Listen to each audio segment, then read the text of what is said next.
बोरकर आपलं स्वागत करते। आता पाहूयात बातम्या विस्तारानं।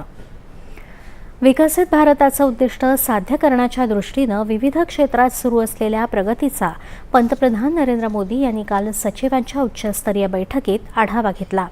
यात प्रामुख्यानं ग्रामविकास, कृषी, सामाजिक कल्याण आणि इतर क्षेत्रांचा समावेश होता। सर्व सुधारणांच्या केंद्रस्थानी जनतेचं कल्याण हाच हेतू असला पाहिजे, यावर पंतप्रधानांनी भर दिला। त्यासोबतच बदलत्या काळानुसार प्रशासकीय पद्धतींमध्येही बदल करायला हवा, अशी सूचना त्यांनी दिली।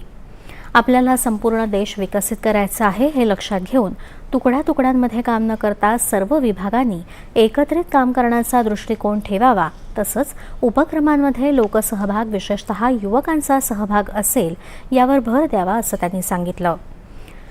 अंमली पदार्थांचा युवा पिढीवर असलेला प्रभाव समूळ नष्ट करण्यासाठी युवकांमध्ये आरोग्य आणि क्रीडा क्षेत्राविषयी रुची निर्माण होण्यासाठी विशेष प्रयत्न करण्याचं आवाहन त्यांनी केलं।